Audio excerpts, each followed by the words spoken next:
Thank you, Mr. Speaker. My name is Pete Stauber, and I was a law enforcement officer for 23 years in the great state of Minnesota, the city of Duluth. In December of 1995 at 10:32 p.m. at the intersection of 6th Avenue East and 4th Street in Duluth, Minnesota, a criminal who should not have had a firearm tried to take my life. I was shot in the head, and by the grace of God, I survived. A few years after that, while on duty in a hostage situation, another criminal pulled a gun on me. Face to face, I was staring down a barrel of a handgun. The suspect pulled the trigger, the gun malfunctioned, and I was in a fight for my life. When it was all over, by the grace of God, I was alive. The individual was handcuffed. Both those individuals were career criminals. Back to when I was shot in the head, Mr. Speaker, I begged the U.S. Attorney, along with our police department, to charge the individual with the felony, with the possession of a handgun by a felon. They didn't do it. That individual was allowed to circumvent our community for another 8 years before he was finally put in prison where he belonged.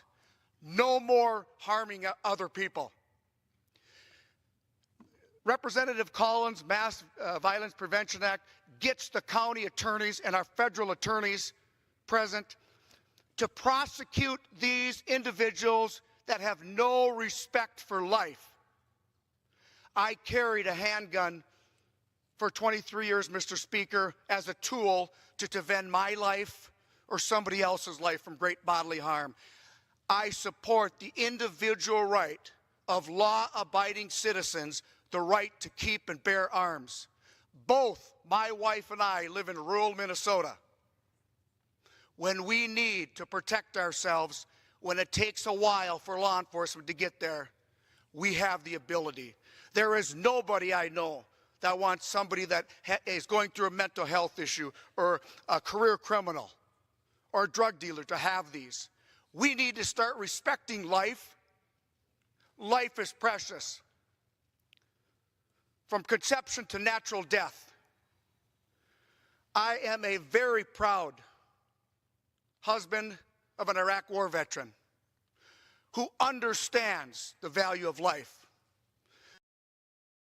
I rise against this. There are better ways to get mothers and fathers, county attorneys, federal prosecutors, local police departments, sheriff's departments to work together to have a fusion center.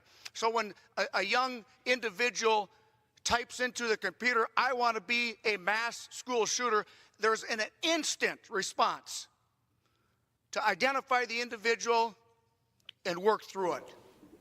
I yield the rest of my time. Thank you, Mr. Speaker.